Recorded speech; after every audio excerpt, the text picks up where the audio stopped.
શિયાળો આવી રહ્યો છે તો હવે સરસ બધાની ભાજીઓને આવી રહી છે તો આપણે શરૂઆત કરી દીધી છે થોડું બધું બનાવવાની.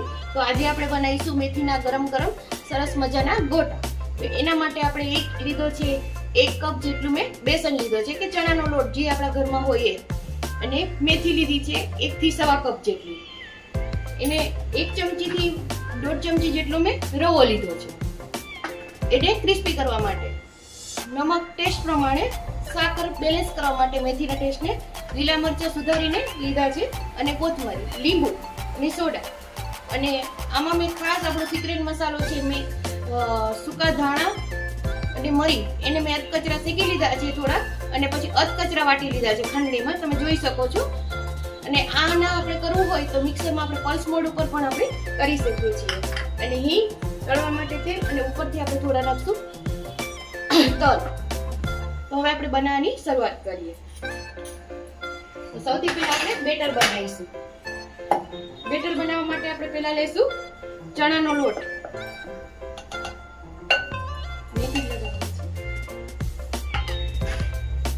એમાં આપણે નાખશું સૂજી. હવે આ બેને પહેલા આપણે એકદમ મિક્સ કરી લેવાનું છે.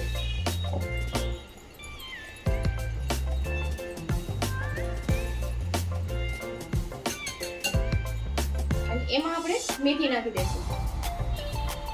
મેથી અને કોથમરી બે નાખી શકાય, પાલક પણ નાખી શકાય, પણ એકલી મેથીનો ટેસ્ટ બહુ સરસ આવે છે. હવે એમાં ટેસ્ટ પ્રમાણે આપણે નમક નાખીશું.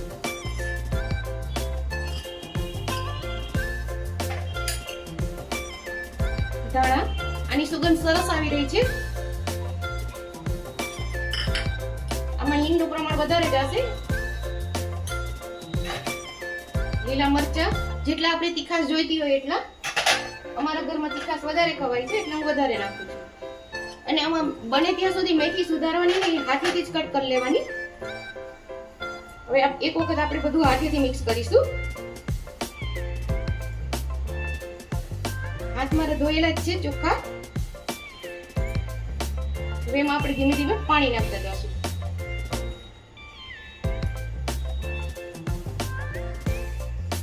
આમાં હળદર નાખીએ તો નખાય, પણ ના નાખીએ તો બી સરસ એકદમ ગ્રીન કલર થશે.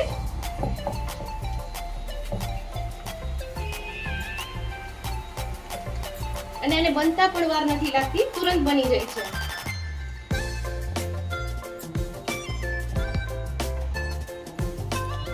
આ રીતે આપણે બેટર બનાવી લેશું. એમાં સ્વાદ પ્રમાણે આપણી ખાંડ, કારણ કે મેથી થોડી કડવી હોય એટલે એનો ટેસ્ટને બેલેન્સ કરવા માટે આપણે મીઠું જોઈએ કંઈ પણ. ગોળથી કલર ઓલો લાગશે, નહીં તો ગોળ પણ નાખી શકીએ, પણ ખાંડ સારી લાગશે.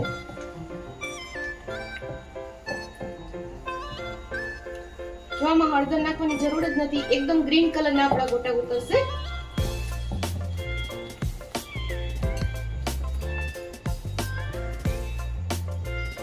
હવે આ બેટરને આપણે એમાં તલ નાખી દઈશું ઉપરથી. તલ આપણી ચોઈસ પ્રમાણે છે, નાખો હોય તો નખાય.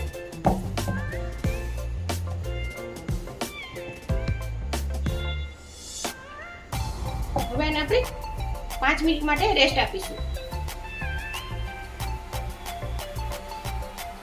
તેલ આવી ગયું છે એટલે હવે આપણે એમાં બાઉલ ચેન્જ કરી લીધું છે, કારણ કે ઓલો ચણાનો લોટ મેં ચારેલો હતો એ જ હતું. આમાં સોડા નાખીશું 1/4 થી પણ ઓછું, એટલે 2 પિંચ જેટલું જ, આપણે 2 ચપટી જેટલું જ નાખીશું. અને હવે એમાં આપણે લીંબુ નાખીશું એટલે એક્ટિવેટ થઈ જશે અને સરસ થઈ જશે.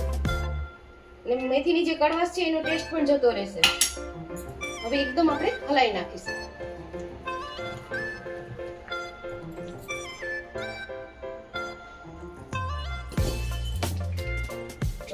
એકદમ ફ્લફી સરસ થઈ ગયું છે. એટલે હવે તેલ પણ આપણું ગરમ થઈ ગયું છે. આપણા પછી ગોટા સારા બને એટલે આપણે એમાં 1 ચમચી, એટલે કે આમાં ચમચો મારો મોટો છે એટલે 2 ચમચી જેટલું આમાં હું તેલ નાખું છું.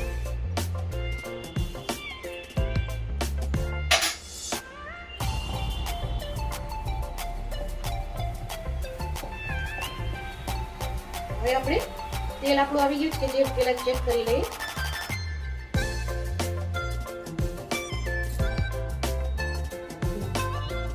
ઉપર આવી રહ્યું છે ધીમે ધીમે. તમે જોઈ શકો છો. આવું જ તેલ આપણે ફૂલ ગેસમાં નથી કરવાના, એટલે અંદરથી કાચા રહેશે. મીડિયમ આંચ રાખવાની છે આપણે.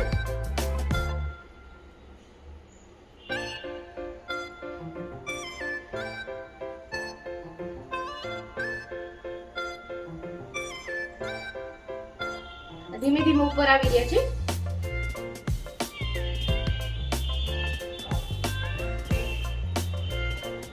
તેલમાં ફ્લો કરે એટલે સમજવાનું કે આપણું બેટર એકદમ સરસ ફીટાઈ ગયું છે.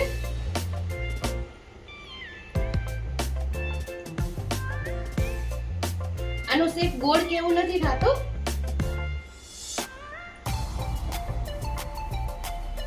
હવે આ બધા ગોઠવવામાં એકવારમાં તળું છું. જેટલા હવે કઢાઈમાં સમય એટલે આપણે તળી લેવાના છે. ફ્રેન્ડ્સ, ટેસ્ટમાં બહુ જ સરસ લાગે છે. ચા કોફી સાથે પણ સારા લાગે અને તળેલા મરચા સાથે પણ સારા લાગે છે. આમાં આપણે કાંદા નાખવા હોય તો નાખી શકાય, પણ મેં આજે નથી નાખ્યા.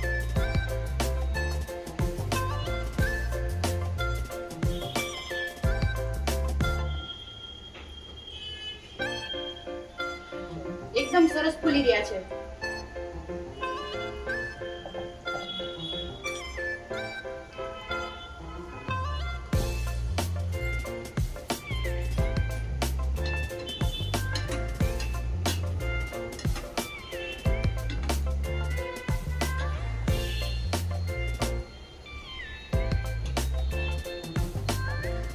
કલર પણ એકદમ સરસ થઈ રહ્યો છે.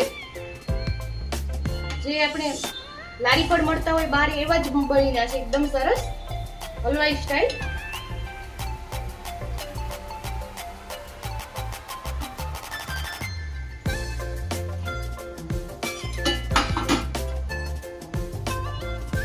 થોડું ગેસ આપણે વધારીશું.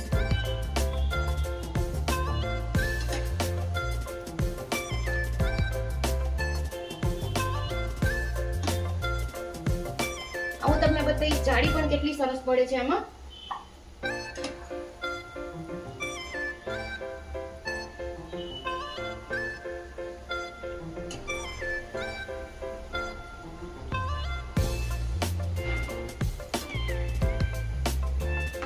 એક કપમાંથી લગભગ 300-350 ગ્રામ જેટલા બની રહ્યા છે.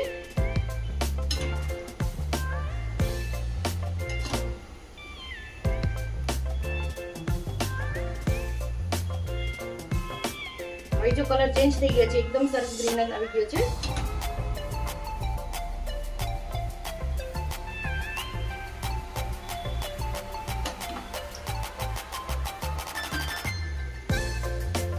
ગોટા આપણા સરસ તૈયાર છે.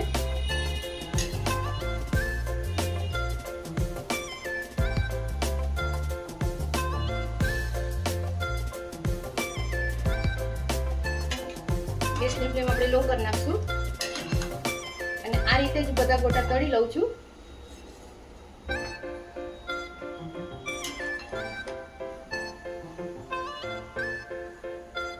હવે આ સરસ તળાઈ ગયા છે. આના ઉપર આપણે એકદમ સરસ હિંગ છાંટવાની છે. ટેસ્ટ એકદમ સરસ આવશે આનો. આ રીતે આપણે હિંગ છાંટવાની છે આના ઉપર. હું આ બધા ગોટા તૈયાર કરી લઉં છું. તો ફ્રેન્ડ્સ, તૈયાર છે આપણા મેથીના ગોટા. એકદમ ટેસ્ટી લાગે છે. હું તમને બતાવું કે આમ એકદમ જો જાળી કેટલી સરસ પડી છે, તમે જોઈ શકો છો. અને ટેસ્ટમાં પણ એકદમ સરસ છે. આને લીલા મરચા મેં તળીને રાખ્યા છે, એની સાથે બહુ સરસ લાગે છે. આમાં ચટણીની કેવી કોઈ જરૂર નથી પડતી. અને ફ્રેન્ડ્સ, મારો વિડીયો બધા ઘણા નવા લોકો પણ જોવે છે, તો એ પણ ખાસ સબસ્ક્રાઇબ કરો. અને તમારી જે કોમેન્ટ છે એ મને વોટ્સએપમાં નહીં પણ યુટ્યુબમાં નાખો, તો મને મોટિવેટ થશે. બધાને જય શ્રી કૃષ્ણ.